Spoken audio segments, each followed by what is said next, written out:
మన ఇంట్లో 5 మొక్కల్ని కనుక పెంచుకుంటే అష్టైశ్వర్యాలు భోగభాగ్యాలు మీ ఇంటికి బారులు తీరతాయి అని పెద్దలు చెప్తూ ఉంటారు.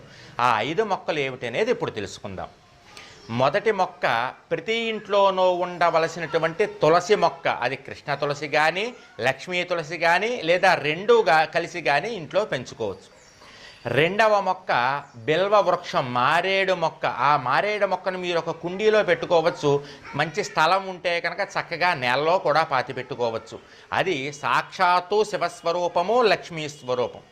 మూడవ మొక్క పెద్ద ఉసిరి, అంటే చిన్న చిన్న ఆకులు ఉండి ఇంతంత ఉసిరికాయలు కాసి చేదుగా ఉంటుంది చూసారా ఉసిరికాయ, దాన్ని అమలక వృక్షము అంటారు. ఆ చెట్టు కూడా మీరు కుండీలో పెంచుకోవచ్చు లేదా మీకు మంచి స్థలం ఉంటే కనుక స్థలంలో పాతుకోవచ్చు. ఇక 4వ చెట్టు మీరు పెంచుకోవాల్సింది ఏమిటయ్యా అంటే అరటి చెట్టు. ఏ ఇంట్లో అరటి చెట్టు ఉంటుంది